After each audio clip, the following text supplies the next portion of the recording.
Today's daf we're going to be learning is Avodah Zarah Daf Kaf. We're going to get started from the Mishnah at the bottom.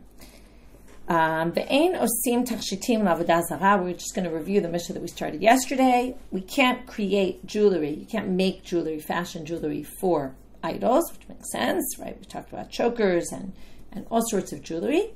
Rabbi Eliezer Omer b'sachar mutal. He says if you get paid for it, you can, which, like I said, Tosfot and others don't have this girsa, and I think in the Yerushalmi it doesn't even appear. It doesn't make much sense why you should be able to get money for doing this kind of thing. Shouldn't be allowed to do it at all. And they take it out to figure out how those who don't take it out understand Rabbi Eliezer. But it's not going to interest our Gemara. We're going to move on to the next topic. It's a very interesting topic, which is the prohibition, which we're going to get to right away in the Gemara. What is the prohibition? But the prohibition, the basis of the Mishnah, which is not really the discussion of the Mishnah, but the basis is this prohibition to sell land to Gentiles in Israel. Okay, which we'll discuss in a minute. But let's take it right now as a given like the Mishnah does. Because it's forbidden to sell land to them, it's also forbidden to sell anything attached to the ground. Okay, that's treated like land. So in which case, so you can't sell them anything that's attached to the ground. But Rabbi Meir says, or Tanakama, which we'll see is Rabbi Meir, but if you detach it from the ground, then you can sell it. That's not a problem. Comes Rabbi Yehuda and says, Mochero amanat lakotz. Forget it. You don't even have to detach it from the ground. You can just sell it for the purposes of cutting it. And you can assume, this is going to be the big issue, or maybe it isn't between them. Are we concerned that the Gentile might not be being honest? And they'll say they're going to cut it, but they won't actually cut it in the end. So the Tanakama, which is Rabbi Meir's opinion, is that you can't sell it to him unless it's actually cut, because who knows if they're going to detach it or not. But Rabbi Yehuda trusts them. If the sale is this, then the sale is that. If you say, I'm going to sell it so that you cut down the tree, we're going to assume they're going to cut down the tree. We're going to end today's daf with a question. If you remember, you can't sell them large animals because of the concern that they're going to use the animals to work, and then, and again, once they sell, it's actually fine, but if you were rented, it would be a problem because your animal will work on Shabbat. But then we had a whole thing, if you sell the animal for being slaughtered, or it's clear they're going to slaughter it, then it would be permitted. So what if you sell it with the condition you're going to slaughter it, that the Gentile's going to slaughter it? Would that be permitted? Because then there's no reason for the Gzeira anymore. It has nothing to do with doing work on Shabbat. So with the animal working for the Gentile on Shabbat, because they're not buying it for working purposes. So we're going to see, do they have the same machloket there? Is it the same issue? Is it all just, which would be really, why am I mentioning this now? Because it highlights the issue. Is the issue lack of trust, or is it something particular in this case and not necessarily applying to the case of the animals? And then when we get to the end of the daf, we'll discuss that issue. Is this a basic disagreement about trust in Gentiles? And if you make a sale for a particular condition, can you assume the condition will be fulfilled? Which could be a specific Gentile issue, or it could be in general an issue. Can you sell something and believe the person who's buying it? It's not so clear that they're suspicious of the people just because they're Gentiles, but it's possible, considering the way that they relate to the Gentiles of their time. Again, remembering that in general, this issue, why is this an issue? Well, let's see right now. Maybe I'll just read and then we'll talk about it, which is the first words of the Gemara, Menani Mili. Where do we get this from? There's even an issue to sell land to Gentiles. Amar Rabbi Yossi Bar Chanina da Amar Kra Lo Techanim, which we interpret as Lo Titen Lem Chanaya B'Karka. We're not allowed to give them any stronghold in the land. Okay, so let's read this pasuk and understand its context, and then maybe that will help us understand better what's going on here. So the context of this pasuk, it's very in chapter 7, verse 2. And the context here is, when you get into the land, you have to kill the people in the land. Destroy everything. Lo tichrot lahem, don't make any sort of covenant with them.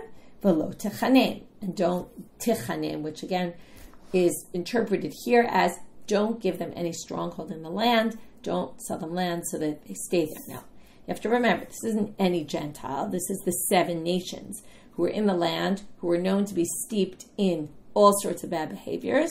And the whole reason is, right, part of it is uprooting evil, and the other part is to ensure that the Jews don't copy their ways. Okay, and we're going to see 3 different prohibitions that come out of this same pasuk, and they're all related to really that we don't want, if they have a stronghold in the land, they'll be living next to us, we will learn from their actions. And likewise, all the other things that we're going to talk about here are going to create more relationships between Jews and Gentiles, which will enable us to learn from their actions. And the concern is that these are terrible people, and we don't want to learn from their actions. Again, this always begs the question, which comes up in practically, I would say, every sugya in Avodah Zarah, who are we talking about here, right? This prohibition is specifically for the 7 nations. So it seems like this issue is a particular related issue to idol worshippers, perhaps just the 7 nations, right? It might be limited and not across the board to any Gentile that we come in contact with in our lives. So again, let's go back to the Psukim. So the Pasuk says, Lo techanem, don't give them chanaya. Chanaya nowadays is parking, right? Any sort of, the Hebrew translation is the word I can think of is kvi'ut, which is permanence. Don't give them permanence in the land. Hi, lo techanem, wait a minute. Don't you need the Pasuk lo techanem for something else? Mebayle dahachikam rachmana. Lo titen lehem chen. It's an interesting one. Techanem, not michanaya, permanence, but chen. Don't give them compliments. Don't say, wow, did a great job. Wow, you're so beautiful. Wow, you're so smart. Don't compliment them, because what do compliments do? Again, they increase, right? They solidify relationships. They create connections, and that's what we're trying to avoid. So now we say, but that's the explanation of this pasuk, not the first explanation. So they say, not classic. We can learn 2 things from here. Why? Im ken lemakra lo tichonem, my lo tichanem shma min atarte. Okay, I'm not going to get into all the literary, like the how exactly we get it from the words and why tichonem is different than tichanem. It's a good question. I don't have a really good answer for it. They seem to be playing with words here, but they usually seem convinced if we say it could have been worded this way and we're going to word it that way, then it must mean more than one thing. We're actually going to get to 3 in a minute, which also begs the question how exactly they're getting this from the words. Okay, shmamina, so shmamina tarte. You can learn 2 things. But they say still, how can you say lo tchanem means chanaya, and how can you say it means chen, akad, or really chanaya? Because let's say chen, okay, we got, and maybe we can get 2 things, but akati mebayile, da'achim rachman. But there's another drasha here. The Torah said, lo titen lehem matnat chinam. Don't give them free gifts for nothing. Okay, you can't give these, okay, again, which category of Gentiles we're talking about, but you can't give them gifts for free. Now, interesting interpretations here, which is, what does it mean, manat chinam? Manat chinam is something you don't plan to ever get anything in return for. So some people claim this is not applicable for, forget about which Gentiles it's applicable to, but it's not applicable to anyone who you know, who's your neighbor, who you have some relationship with, because there's no such thing as a manat chinam. Because if you give a gift to someone, eventually they'll return it to you. So it's not actually a free gift. It's a good concept about gifts, right? You think you're doing something nice to someone and it's purely, right, just to help them. But in the end, really, you have a little bit of a selfish motivation in there, because in the end, if you do something for them, you'll be able to get a favor back from them one day. So that what we're talking about here, according to some commentaries, it would have to exclude that case, which would mean it limits giving a gift for no reason to some random person that you'll never see again in your life, which doesn't happen very often, that you're in a situation like that where you would give a manat chinam, which kind of makes this halacha not so useful in many situations, or not so relevant.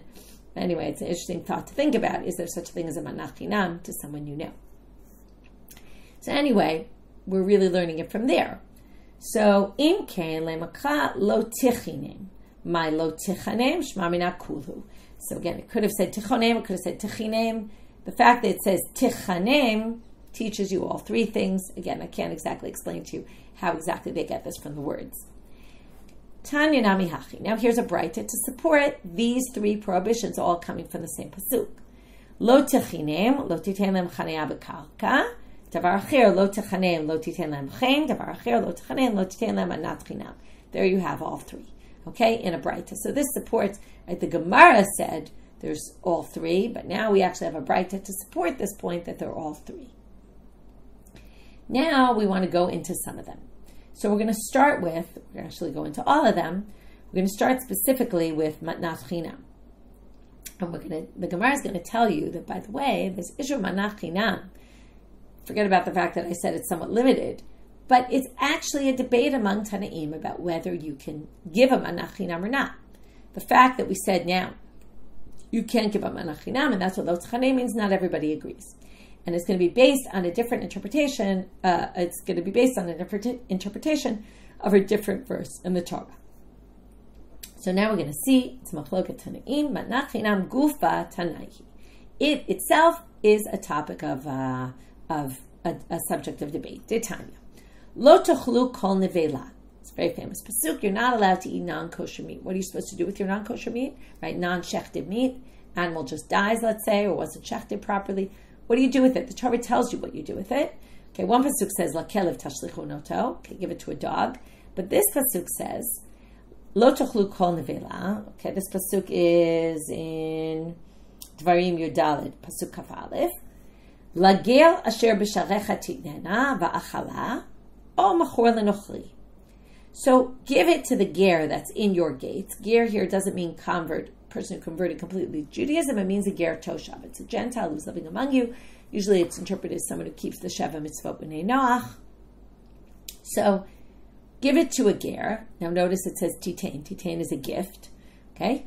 O machor lenochli, or sell it to a Gentile. Now, notice it says lenochli, right? Sell it to the Gentile. It doesn't say give it as a gift. That would seem to support the reading that you can't give them gifts. But this Braita right now says lenochli b'nitina the ger b'mechira minayin. Now, if you notice, sorry, I skipped a line. Ein liyela leger b'nitina lenochli b'mechira. Right? What this pasuk teaches you is there's two parts of the pasuk. One is give it to a ger as a gift. The other is sell it to a Gentile. So it sounds like from the simple reading of this pasuk, each one has a different way of dealing with it. You can't sell to a ger, you have to just give it to him as a gift, and you can't give it as a gift to the Gentile, you have to sell it to the Gentile. Well, that's not what the Braita is going to say though. Leger b'mechira minayin, how do we know that you can actually sell it to the ger? And then we're going to say, how do you know you can actually give it as a gift to the Gentile? And then this opinion is obviously going to be the Tanaitic opinion that actually permits it. So, Talmud Lomar, Titnena o machol. Notice how the pasuk works. It says, now we have to read a careful reading of the pasuk, which we didn't do the first time. Okay, don't eat any nevela. Fine, that we're going to leave aside. That's obvious. Lagel asher b'sharecha, to the ger in your courtyard. Titnena, give it. Ve'achalan, and the ger can eat it. O machor lenochli, or sell it to a Gentile. Now, if you notice the order of the pasuk, it doesn't say, it's not parallel. It doesn't say lager titnena v'lanochli timkerena. Right? That would be very parallel. It would say for the ger you do this, for the Gentile you do that. Instead, it's like an ABBA. It doesn't do ABAB. It goes lager, sell it, give it, or sell it to the Gentile. So if you put the comma in a different spot and you say to the ger, give it or sell, and then you say, or give or sell to the Gentile, right? Theoretically, you could do that because both verbs, to say it in the simplest way, both verbs are in the center and both nouns are on the sides. So perhaps both verbs go with each noun, and that's what this opinion is going to say. So how do you know lager b'mechira? Because it says titnena o machol, and then only after that says lenochli. And lenochli b'nitina minayin Talmud Lomar titnena v'achala o machor lenochli, because you could really read it as one continuum, right? So you can connect both verbs with both nouns. Nimtza ta'omel. So from here you can derive. This is the Braita speaking still. Echad ger ve'echad nochli, bein b'nitina, bein b'mechira divrei Rabbi Meir. Rabbi Meir says you can do both regarding both of them. So if you want to not give it as a gift and you want to sell it to the convert, go for it. If you want to give it as to the Gentile as a gift, you can. What do you see from here? Rabbi Meir thinks not lo techanem. Okay, that lo techanem must mean the other things, but it doesn't mean you can't give them a gift. Rabbi Yehuda omer dvarim kichtavan lager b'nitina v'lenochli b'mechira. Rabbi Yehuda says, look at what it says. It says, who cares, ABBA? It says, A, right? AB, and then it says BA. There's an O in the middle. The O cuts it into the way we would have read the pasuk in the very natural manner, which is there's two possibilities. One is for the ger, give it to the ger as a gift. The other is for the Gentile, sell it. You can't give it as a gift, and you can't sell it to the ger. Okay. So now they say Shaper Kama Rabbi Meir. Interestingly, they think that Rabbi Meir has a good proof because they do say otherwise you really would have made it parallel. Give it to the ger, sell it to the Gentile, or to the ger give, to the Gentile sell. So Rabbi Yehuda Amar Lecha, Rabbi Yehuda could answer you like this: Isa kadata kidkama Rabbi Meir. If really Rabbi Meir was right, lichta rachmana titnana va'achala umachol. Give it, they'll eat it, and sell it. Right? Because often "and" really means "or." Oh, lamali, why did it need that extra word "o"? It's not really necessary. It must be a separator. Shmamina lidvarim kitavanu da'ata. And that's how Rabbi Yehuda could answer the question, which is the word "o" really is a separator. And it's not such a necessary word. It would have been very clear. If we had said, give it and sell it, really the "and" would really mean "or," and it would be obvious. The word "o" must be there to separate and say, this is where the pasuk breaks. And therefore, or the Gentile has its own possibility, which is only to sell, not to give it as a gift. Now they say, for Rabbi Meir, so what's Rabbi Meir going to do with that "o"? He does say, you're right, it's unnecessary, but it's actually there to teach something else. Hahu la'akdume deger lemechira nitinad deger lemechira denochli. The "o" is there to separate, to say there's two possibilities, which are really four possibilities, but you're better off if you have an avela. The ideal is give it to a ger toshav as a gift. Less ideal, sell it to a Gentile. Okay? But really, we'd much rather you give it as a ger, as a gift, than sell it to the Gentile. For Rabbi Yehuda, what's he going to say? Isn't it true? Doesn't he agree that that this is just giving you the order of what's preferred?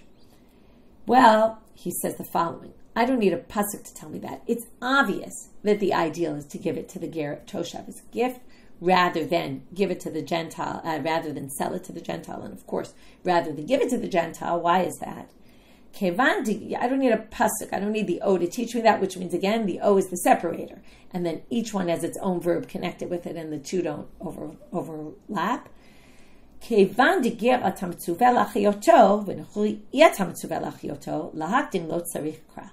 Because for a ger, you're actually commanded, if a ger is suffering, or fell into a pit, you're supposed to take them out. But you don't actually have a commandment to do that with a Gentile. So because you're commanded to do that to a ger, not a Gentile, to help them survive, then obviously if I have an avela, and I can give it to someone who's needy, right, I should give it as a gift, I should gift it to ger. It's obvious. I don't need the word "o" to tell me, oh wait, you should know the first part of the pasuk is more important and more valuable to do than the second part. It's just intuitive, and it's based on other halachot that we know, and therefore I don't need a pasuk.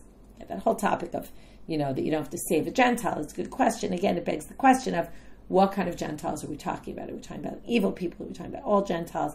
If we're talking about all Gentiles, it becomes more complicated. If we're talking about specifically those steeped in evil, then it's more easy to explain. Davar acher. So what we did in terms of now, we started with what's the source for the halacha, and really the base halacha in the Mishnah, because the Mishnah is already based on some other halacha of lo techanem, don't sell them land. From there, we get into this machloket. First of all, we jump from land to anything attached to the land, and then we deal with things attached to the land. Can you sell them only if they're detached, or even if you make an agreement that if they're detached? But what the Gemara is going back to is the real basic, and only at the end of the daf we're going to get to that machloket, Rabbi Meir, Rabbi Yehuda in the Mishnah.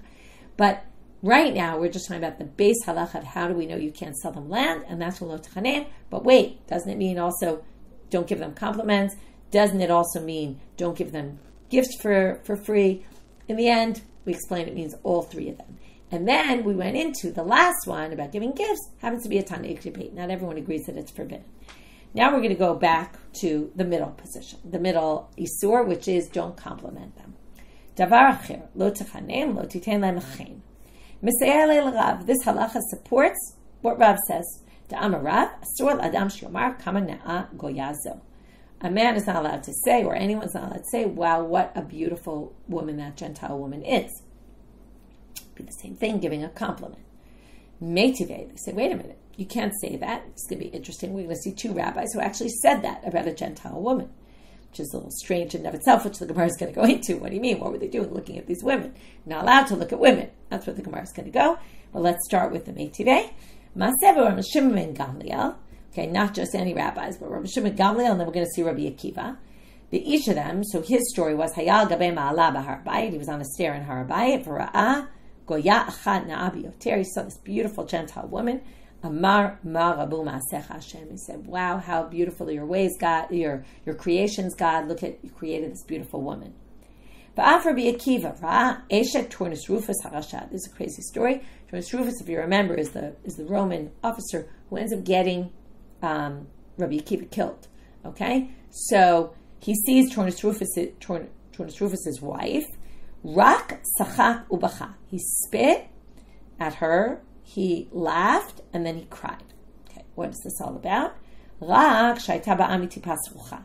He spit at her because he was amazed by her, and then he said, well, look, all she did was come from a gross, a rotten drop of semen, basically. And this could be, Tipas Rucha, because she's a Gentile, but likely, and some of the commentaries say this, right, everyone comes from a Tipas Rucha, and he's just saying, she's human like the rest of us, and, just came from a seed of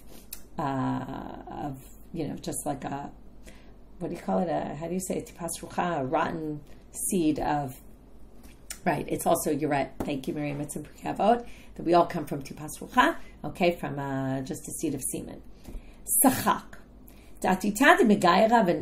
He laughed because he realized, I don't know, Ruach HaKodesh, that she in the future is going to convert and he's going to marry her. It's a crazy story. Okay, apparently she converted. She asked him, why'd you spit? And then he told her, and then according to the story, she basically ends up converting, and then he ultimately marries her.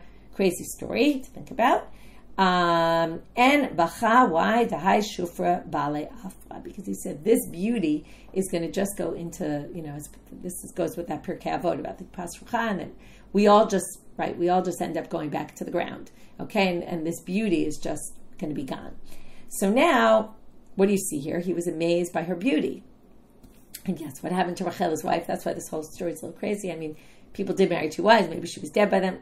I don't know the whole source of the story. It definitely begs a whole bunch of questions. Maybe that's why Turnus Rufus got him executed in the end. It's hard to, I don't know where, there's a lot written about this, and you can research it. I didn't have a chance. Okay, now we get back to our topic. So, how did these rabbis give these compliments to these beautiful women when it says you can't? So, the Rav, now, this is an interesting Girsa issue. Either they're saying, how do you explain Rav in light of these statements? And we're now going to explain Rav in light of these statements. Some people have the Girsa Rabbanan, the rabbis, meaning Rabbi Shimon Gamliel and Rabbi Akiva, because they're the ones we really need to explain. Although this was brought as contradiction to Rav. So in a sense, you could also say, how could Rav have said that when we see these rabbis that do it? So Rav Odu Yehuda Kamode. These rabbis were really just thanking God for, wow, God, what have you, it's amazing what you've done. To Amar Mar, as it said, so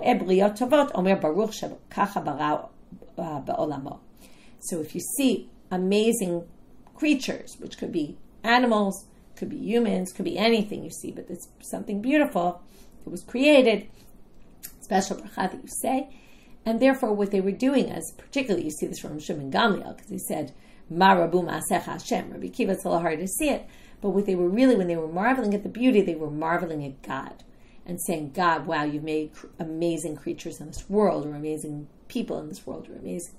Okay, what you created is amazing, and therefore it wasn't a compliment to the person. Remember, the whole issue is we don't want to create relationships. Of course, what happens at the end, Rabbi Akiva ends up marrying her. Maybe this proves the point that by complimenting, you end up creating relationships. I mean, it was okay because she converted, but anyway, he didn't really say it to her face, so it's not exactly the same thing.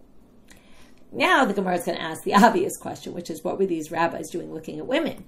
Listikule mishari, is it permitted to look at the women like this? Meitive. We're going to bring a contradictory source. V'nishmarta mikol davarcha. Okay, you have to understand the context here. This is Kitese Machaneh Levecha. When you go out to war, you should be concerned for any bad thing that might happen. It's in Devarim chapter 23. The next pasuk basically talks about having a mikra laila, like if you have a seminal emission at night, and there's always concern for having semen come out for no reason. So that's because of that concern. They're assuming what is nishmarta mikol davar from having thoughts about women. So shelo yistakel adam b'isha na'a va'afilu pnuya be'eshet ish va'afilu mechoeret. Okay, there's two ways to read this line. Again, just like the previous with the o and where you put the comma. A man should not look at a woman, a beautiful woman, even if she's single. Why even if she's single? Because a married woman is much worse, because the prohibition against marrying a single woman, at least if you're looking at her, maybe you'll end up marrying her. But no, you still shouldn't be looking at single women either like that. And be'eshet ish, even if she's ugly. And a married woman, even if she's ugly, what about a single woman if she's ugly? You can look at her. So some of the commentators say, no, what this means is even a single woman and obviously a married woman, and either one of them, even if they're ugly, there's two ways to read the sentence.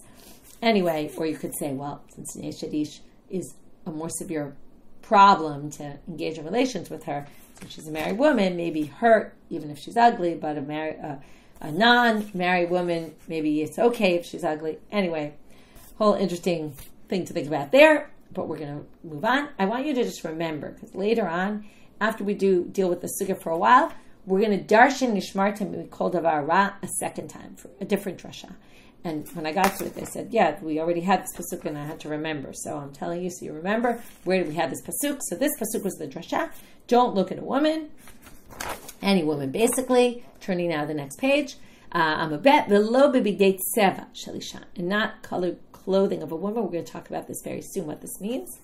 V'lo b'chamor, v'lo b'chamura, v'lo b'chazir, v'lo b'chazira, v'lo b'ofop, zman shenizkakim ze lezeh. Okay, and not animals when they're mating. V'afilu malei einayim kamala. Okay, so, right, when they're mating, you're basically watching mating in action, and that will make you think of women and having sexual relations. And afilu malei einayim kamala hamavet. Okay, this is a bit of a strange statement. What this means, even full eyes like Malach HaMavet. Some will say Malach HaMavet has a strong desire to kill people. So if you have such a strong desire to look at this woman, you have to stop yourself and not do it, or whatever it is you want to look at, all these things. Or Malo Einayim could be, even if there's women on all sides of you and you have nowhere to look otherwise, figure out a way not to look at them. That could be. It's unclear exactly what this means and what its connection is to Malach HaMavet. But the Bright is now going to continue about Malach HaMavet. Okay, so we're going to get tangent off to a bunch of different things, and then the Gemara is going to deal with the different parts of this Bright. But remember, we're still in the question, how do these rabbis look when it says it's clearly forbidden to look? And only at the very end of this section, we're gonna get to the answer. And it's at the end of the Bright. They say the Malach HaMavet is all eyes. Again, not exactly clear what that means. Bishat ptirato shel choleh, so when someone's about ready to die, omeh me'al merashatav, the Malach HaMavet stands over the head of the sick person. Charbosh l'fav yado, he has a sword in his hand. V'tipa shel maratz yabo, when he has a bit of poison dripping from him, like hanging from him. Kevan shecholeh ro'eh oto, and so now imagine the Malach HaMavet is right above the sick person. Sick person sees the Malach HaMavet, mizdazeh, gets scared for a moment. Upotech piv, and what do you do when you're scared? You open your mouth. Vizorka letoch piv, and the Malach HaMavet drops that drop of blood, that drop of poison into his mouth, or her mouth. Mimena meit, mimena masriach, mimena panav morikot. That drop of poison causes the death. It causes the putrefying of the body after death. It causes it to smell bad. In those days, they had no freezers or anything, no morgues. And mimena panav morikot, and it causes the face to go green. Okay, so that's the end of that Braita. Now we get back to our answer. So how did those rabbis look at these women and say, wow, how beautiful? Well, Karen Savitavai, they were in a corner, right? They turned a corner and she was there, and they just happened upon her. It wasn't like they were looking at her. It wasn't like they were looking for her. It just kind of happened upon them, and there was nothing they could do to avoid it. Okay, that's an answer that we got. Satisfying or not, I'll leave it to you. Okay, now we want to understand this colored clothing, and I see already there was a question in the chat about, how do people sell clothes? That's not a problem according to what we're going to see. Lo b'tzeva shalisha. Amar Rav Yudah Amar Shmuel. Afilu shtuchim al gabei kotel. Now, we're talking about clothing of a woman. We don't mean clothing. Don't look at the woman's clothing when it's on her. That's really looking at the woman. What we're talking about is clothing, even if it's not on the woman. Okay, and then we get to your question about selling clothes. Amar Rav Papa ubimakil ba'alehen. Rav Papa says this is only if you know whose clothes it is. And then the idea is that the man is looking at the woman's clothes hanging on the line or something and knows the woman who wears the clothes, starts to imagine her in those clothes. That's the problem. And Amarava Daikaname Dekatane, so now we're going to see it's clothes that belong to someone, so it's not in a store, because a store, the clothes don't belong to anybody. Clothes that belong to someone and you know the person who they belong to. That's when it's a problem. And now Rava wants to further prove this. Daikaname Dekatane velo b'bidei tseva shalisha velo katane velo b'bidei tzevonim. It doesn't say don't look at colored clothing. It says don't look at colored clothing of a woman. Of a woman sounds like of a particular woman. So that's Rava's support for Rav Chisda, for Rav Papa. Amar Rav Chisda hanemile ba'atike. Now, even if it belongs to a woman, Rav Chisda says it's only clothes that she's worn already that are old. But if they're brand new clothes that she's never worn, so you see the dress hanging there, you know the woman whose dress it is, but you've never seen it on her. So that's already harder to imagine. Right? Only if you've seen her in the outfit, then you know what she looks like in the outfit, so you can imagine you can have a vision of what this looks like, and then that might make you desire the woman. So that's the case. Now, Rav Chisda tries to prove this from we're going to have an interesting back and forth here. I find it interesting. So now he says, now I'm going to prove to you that it can't be new clothing because Anan, and this really, if you talked about before, it would have to be new clothing. Certainly it would be okay to sell in a store. And that's why he says this. How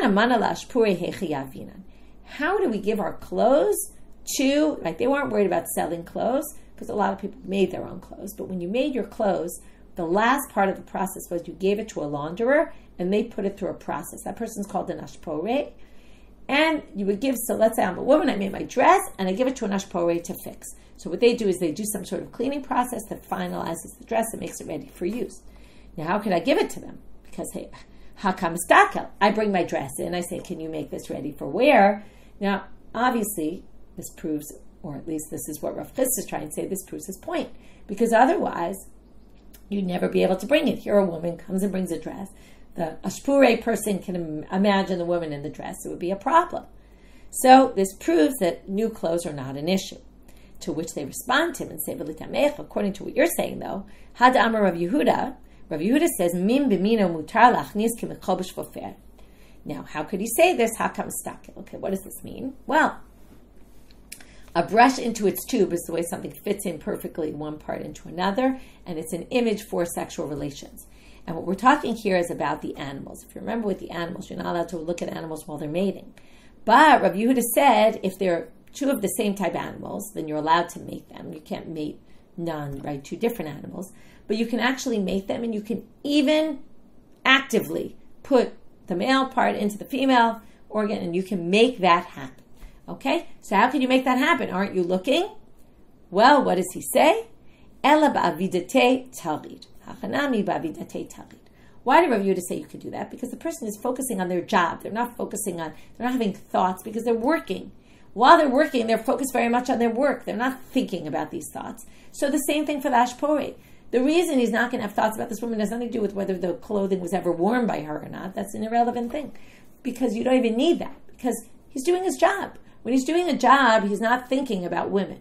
So this already also limits the whole thing of the thinking about women. There's certain situations where we're not concerned because you're focused on something else. And if you're doing things for work, right, it's the same, you're focusing on work, then you're not thinking about what these things might cause other people to think about, like gynecologists or something. You could say the same kind of thing here. Like a male gynecologist, right? They're doing their job. It's not the same kind of thing. So from here, we basically, what did we do? Let's just review until now. We started with what's the source for the halacha in the Mishnah. We said it's lo techanem. We said, wait, but lo techanem means this, it means that. Okay, so we've resolved, it means all three. Then we said, actually, one of these issues, giving gifts, is machloket tanaim. Then we got to the don't give them compliments, but these rabbis did give them compliments. And then we said, they gave them compliments because they were really not giving compliments to the women. They were just amazed at God and what God could create such beauty. Then we said, how were they looking at these women at all? And we said, they just happened upon them. It wasn't like they were looking for it. It wasn't like they were really looking at them. They just happened to notice while they turned the corner. And then we had to understand, since we got into this Braita, now we're going to explain a few different parts of the Braita. One is this issue of the colored clothing of the women, which we then limited to a bunch of unique cases. Then we're going to go back to this Malach HaMavet. Amar Mimena Met. Nema Pliga Davua Deshmua. Now, what this sounds like is, how does the Malach HaMavet kill people? The Malach HaMavet puts a poison in, the person dies. How do you die from poison, right? Something goes on inside and you just die.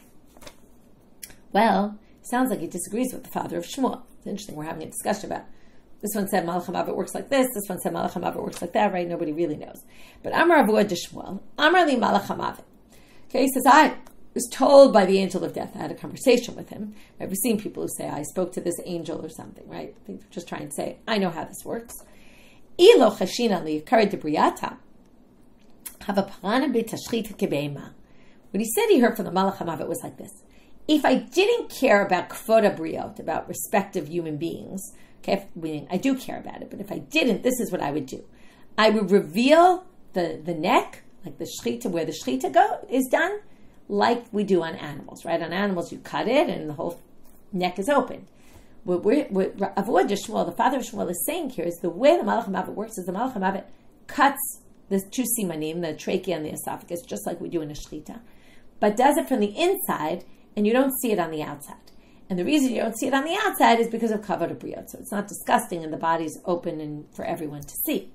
So if I didn't care about kavod briot, I would make an incision in the neck as well, and everyone would see, how vile the death was, and that those two simanim were cut.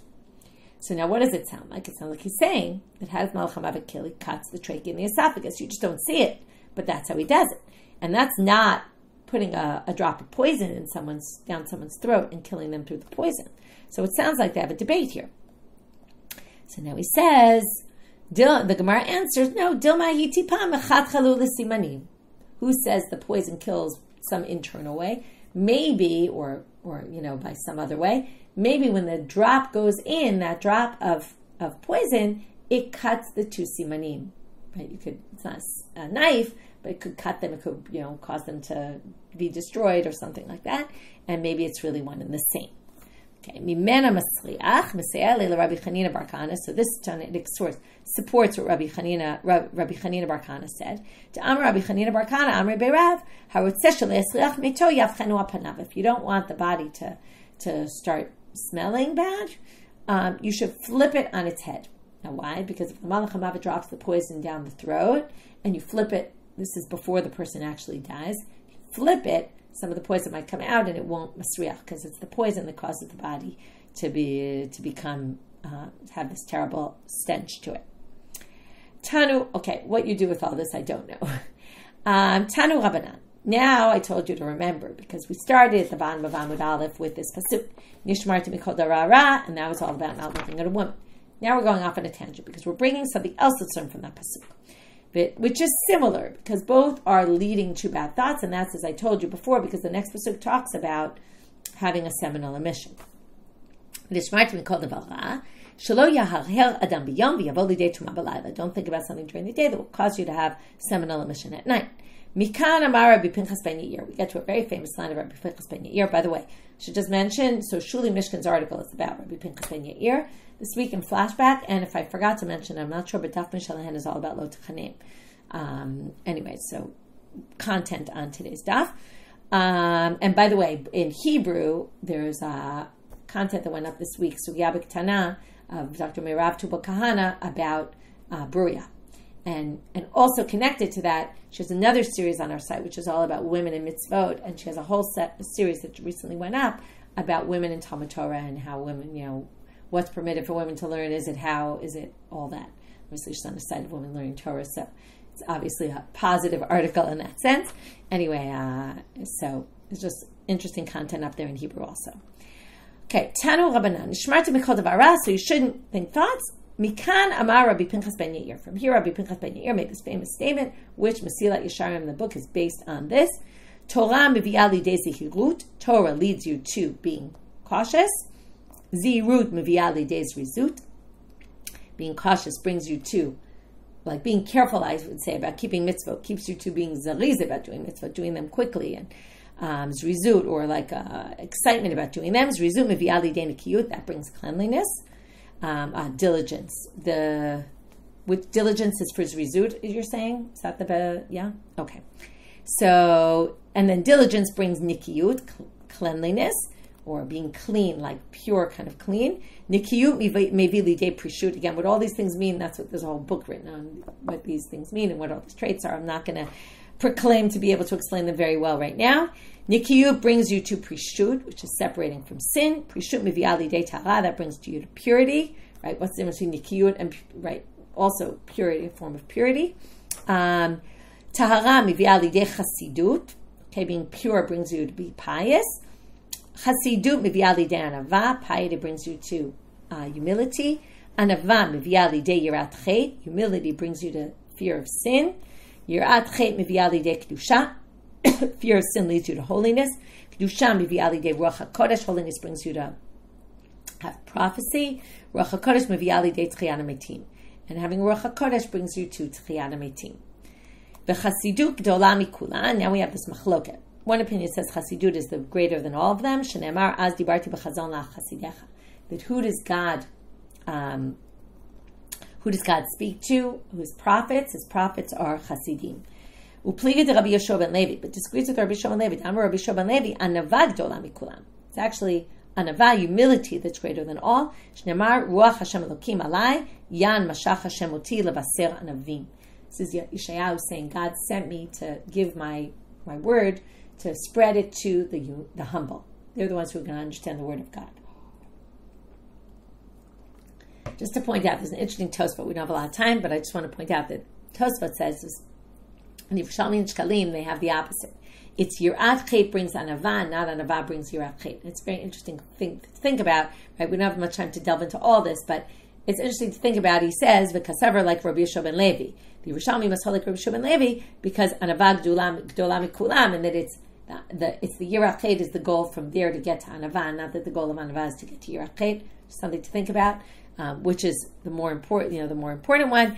Then he asks a question, but wait, in a different place it says there's three things that are all equal: Yirat Chet, Chochmah, and Anava. They're all the same level. So how do you deal with that? If we have these two approaches, is Yirat Chet more important than Anava? This says they're all equal. So he says what they really mean is you can't have one without the other. You can't have wisdom without Yirah. You can't have Yirah without wisdom. You can't have either one without humility. Interesting to think about. Okay. Tov. And Mochrim. Now we're back to where we started. So we started with what's the source for the halacha and the Mishnah, which we said is lo tachanim, and from there we got off on all these other tangents. Now, okay, and that we've kind of done the summary for that part. Now we're going to finish up with ein mochrim machloket Rabbi Meir, Rabbi Yehuda. So first, we're going to do two things here. The first one is Tanu Rabbanan. We're going to bring a braita that basically says they have the same machloket as we said in the Mishnah, but it's going to basically bring three cases, and then we're going to say, why do we need all three? So we're going to have three things that are attached to the ground that seem kind of all one and the same. So the first is the tree. Divrei Rabbi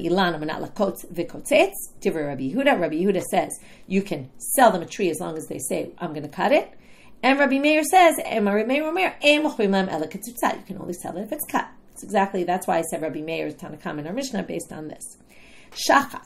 Okay, that's animal fodder. Amanat ligzos v'gozes. Divrei Rabbi Yehuda. You can sell it as long as they say we're planning to cut it. Rabbi Meir omer only if it's cut. Kama, a field full of wheat or grains. Amanat liksol v'kotzer. Divrei Rabbi Yehuda. On the intent that they're going to cut it, and they can cut it, and it's theirs. Rabbi Meir omer no, you can only sell it if it's cut. So, Sricha, why do we need all three cases? They're all really the same. Well, not really. Yeshmin and Ilan, if you just had a tree, you would say, Bahakama Rabbi Meir. Kevan de lo pasid mashele. It's not going to go bad over time, right? The crops are going to rot at a certain point. So you're going to want to cut them. So it makes sense if I'm selling them, if they're going to cut, they're clearly going to cut it. So maybe Rabbi Meir would agree with Rabbi Yehuda in that case, but not in a tree where it doesn't need to be cut. So that's what we might have thought. Ella, but the wheat, when it comes, it might get rotten. Rabbi Yehuda. So maybe they agree with Rabbi Yehuda that likely they're going to cut it because otherwise it'll rot anyway. But if you had the field of wheat and you had the The case of the tree, you would say Mishum Delo Yediah Shibchayu. Leaving it in the ground, it's not so clear what exactly the benefits are. It's not a measurable benefit to leave it in the ground. Aval Shachat Yediah Shibchayu. But if you leave fodder in the ground, it's just going to get taller. You're going to have more animal fodder. It's going to grow and grow. So it's very clear. You're going to see in a few weeks, it's bigger than it was a few weeks ago. So there's a motivation for the Gentile to keep it in the ground, which means he's more suspect that he's not going to sell it, that he's not going to cut it. So maybe Rabbi Meir, maybe Rabbi Yehuda agreed with Rabbi Meir. In that case, we have to be concerned. So that's why you need all these cases, right? What if you just have the fodder case? Again, same logic. Rabbi Meir. If you just had the fodder case, you might say that's what Rabbi Meir doesn't trust the Gentile to cut it because it's in their best interest to keep it in the ground. But in the others, maybe he agrees with Rabbi Yehuda that you would trust the Gentile. Tzricha. That's what you need to know. They disagree across the board. And now we're going to go one more. Do they disagree across the board even in a different case? And I mentioned this in the beginning of Daf. Is this all just, do we trust them or do we not trust them? Is that what's going on here? So does it apply also if you sell an animal for the purposes of slaughtering, which theoretically should be okay? But the question is, what if they're not going to necessarily slaughter it? Hatam tam amai shari Rabbi Yehuda. Maybe there, in our case, Rabbi Yehuda permits to la birshute kaime velo mate mashilu. Aval behema kevan de birshute de ove kochavim kaima mashule. In the case where I sell you a Gentile a tree, the tree is in my property, so it's not in the Gentile's property. So therefore, it's likely the Gentile, if I sold it so that the Gentile cut it, I can make sure they cut it, and they're not going to not cut it because they know I see it all the time and it's in my property. But the animal, they take into their own property. So they say, yeah, I'm buying it to slaughter. But the next day they go home and they use the animal in their field. And I'm not going to see, or even if I do see, what rights do I have to go into their property and start telling them, what are you doing?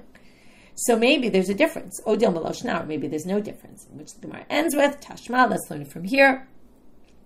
Tanya, as it says in the Braita, behema manat lishchot v'shochet, divrei Rabbi Yehuda, Rabbi Meir omer, ein mochrim lo ela shchuta. Meir says, if he wants to buy it for slaughtering, you have to slaughter it. You can't give it to him unslaughtered because we don't trust them. And Rabbi Yehuda says we trust them. So you see that this is a general across the board. Rabbi Yehuda's approach is, I don't trust them if I make a sale. And then the question is this in general? Is it specifically because they're a Gentile or not? That's a good question. That's not clear. And Rabbi Yehuda in general says if that's the stipulation of the agreement, then you can assume that they're going to go through with the agreement. So with that, we end today, and that sums up the main point of our daf, even though we ended up on a lot of other tangents about other things based on the three issues of Lo Tachanim. With that, we finish for today. Wishing everyone a good day.